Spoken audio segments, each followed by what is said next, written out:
اب ہم آگے چلتے ہیں. اب ہم یہ دیکھتے کہ اب ہو گیا. اب آپ میں یہ جاننا چاہتا ہوں کہ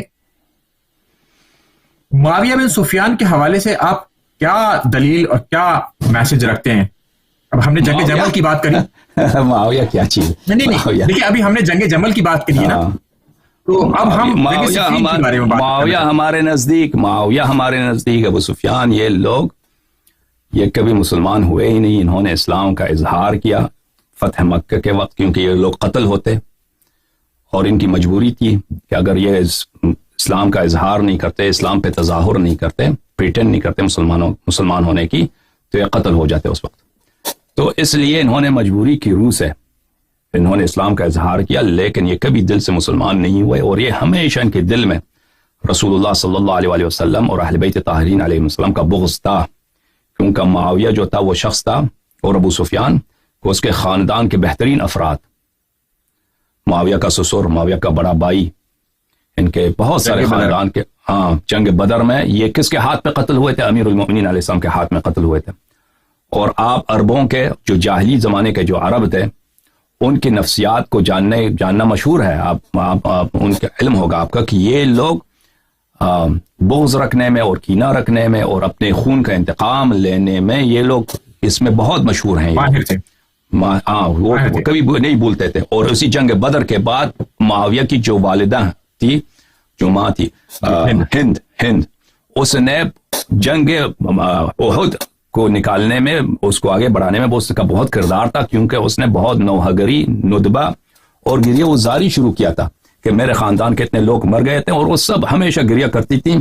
اور مکے کی جو عورتیں تھیں, تو معاویہ اسی ماحول میں بڑھی ہے, اپنی ماں کو دیکھتے ہوئے کہ اس کے بھائی کے غم میں, اس کے نانا کے غم میں, اور اس کے چچا کے غم میں, اس کے خاندان کے باقی افراد کے غم میں, ہمیشہ اسی ماحول میں وہ بڑا ہوا ہے. وہی کینہ اس کے دل میں تھا. اور پھر یہ ان کو خلافت مل گئی, جو سیاست کی وجہ سے جو بھی تھا, خلیفہ دوم کے زمانے میں جو ان کا جو آپس میں جو انڈرسٹینڈنگ کانٹریکٹ تھا, اس کو خلافت مل گیا. ہمارا یہی عقیدہ ہے ان کے متعلق. اور قرآن میں آیات اور اس کے متعلق قرآن میں جو آیتیں ہیں, جو روایت آپ ہی کے کتب میں ہیں, وہ یعنی ہمیں ضرورت نہیں ہے کہ اپنے کتب سے کچھ. اہل سنت کے یہاں بھی معاویہ بن سفیان کے حوالے سے بہت خطرناک چیزیں ملتی ہیں. جی ہاں, ایسا نہیں ہے. جیسے کہ آپ جانتے ہو کہ انجینئر محمد علی مرزا صاحب ہیں, انہوں نے ایک ویپن پھینکا ہے حدیث عمار 28:12 کا ناسبیوں کی طرف. کیونکہ اہل سنت میں 3 گروہ آلموسٹ پائے جاتے ہیں, ایک تو ناسبی ہیں, دوسرے خوارج ہیں, تیسرے اہل سنت ہیں. مگر یہ 2 گروہ اہل سنت کے اندر چھپے ہوئے ہیں, آپ آئیڈینٹیفائی کر کے نکال نہیں سکتے. نکالنے کا 1-2 طریقے ہیں ان کو. خوارج جو ہیں وہ حضرت علی کے اوپر الزامات لگاتے ہیں اشارے اور کناروں میں, جب آپ بات کریں گے. ناسبی معاویہ بن سفیان کو اجتہاد کا ایک موقع دیتے ہیں کہ اگر معاویہ بن سفیان اجتہاد کرے اور صحابہ کو قتل کر دے تو 1 اجر صحابی کو قتل کرنے پر. مگر اہل سنت کیونکہ بہت تھوڑے سے ہیں, ان کی زیادہ چلتی نہیں ہے ان کے بیچ میں, کیونکہ مسجد کے ممبر اور تمام چیزیں جو ہے نا ان لوگ ناسبی اور خوارج نے سنبھال رکھے ہیں, مگر یہ چھپے ہوئے ہیں, تو ان کو ہم آئیڈینٹیفائی بھی نہیں کر پاتے اس حوالے سے. تو اہل سنت کی ابھی بہت زیادہ سخت دلیلیں ملتی ہیں معاویہ بن سفیان کے حوالے سے. حضرت ابن عباس کی حدیث ہے سنن نسائی کی 3006 3009 کے, معاویہ بن سفیان کو بغض علی میں مبتلا پایا انہوں نے, جیسے آپ نے حضرت عائشہ کے بارے میں دکھائی.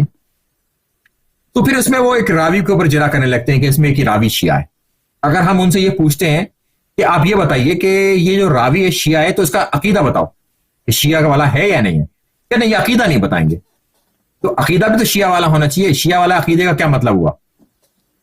تو اس طرح کی بہت ساری چیزیں ہمارے یہاں بھی مل جاتی ہیں. تو صفین کے حوالے سے آپ کیا کہنا چاہتے ہیں وہ مجھے بتائیے. صفین کی جو لڑائی تھی وہ رسول اللہ صلی اللہ علیہ وسلم سے لڑائی تھی, جیسے خود آپ کے کتب میں موجود ہے صحیح سند کے ساتھ. مسند بزار میں احد الی النبی صلی اللہ علیہ وآلہ احد الی رسول اللہ صلی اللہ علیہ وآلہ بقتال الناکثین والقاسطین والمارقین, کہ رسول اللہ صلی اللہ علیہ وسلم نے مجھے حکم دیا ہے, امیر المؤمنین علیہ السلام. یہ کئی طرق سے مروی ہیں, اس کے 5-6 صحابہ اس نے روایت کی ہے.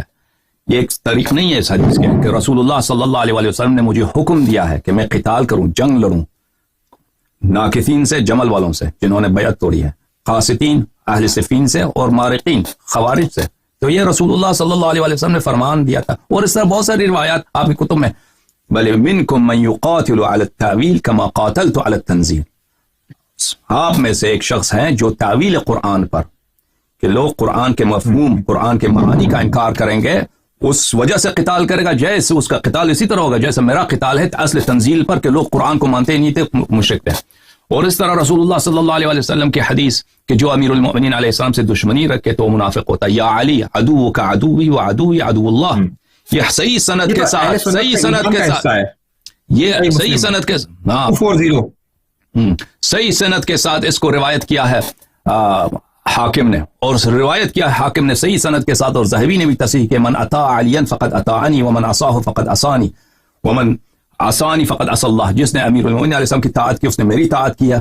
اور یہ اس سے بہت باتیں لازم آتی ہیں اگر آپ اس پہ توجہ دیں کہ رسول اللہ صلی اللہ علیہ وسلم اپنے حیات میں فرما رہے ہیں کہ جس نے ان کی اطاعت کی میری اطاعت کی ہے.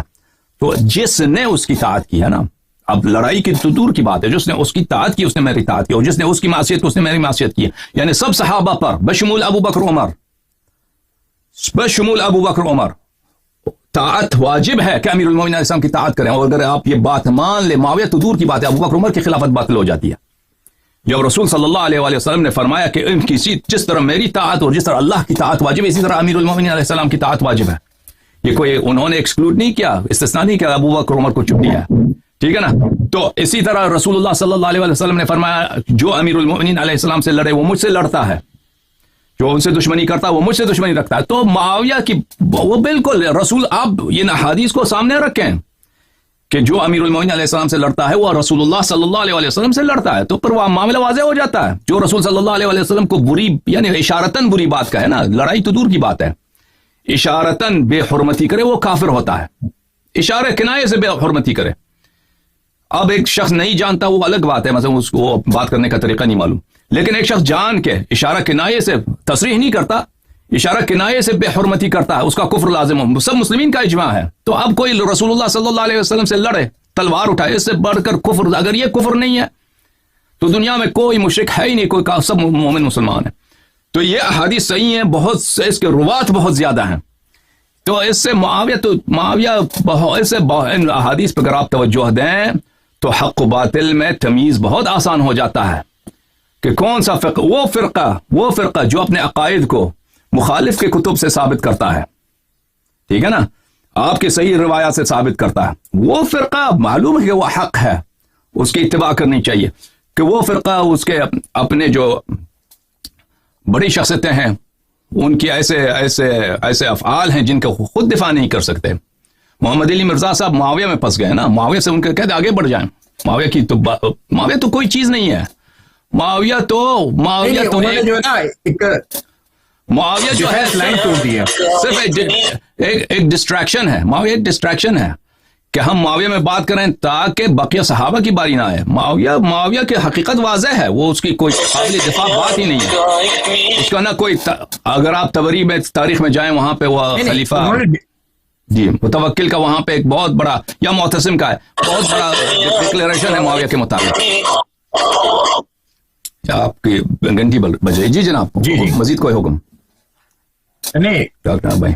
اب ہم چلتے ہیں اس حوالے سے, وہ آپ کو کال کر رہے ہیں تاکہ آپ کو سکھا دیں کہ یہ سوال کرو.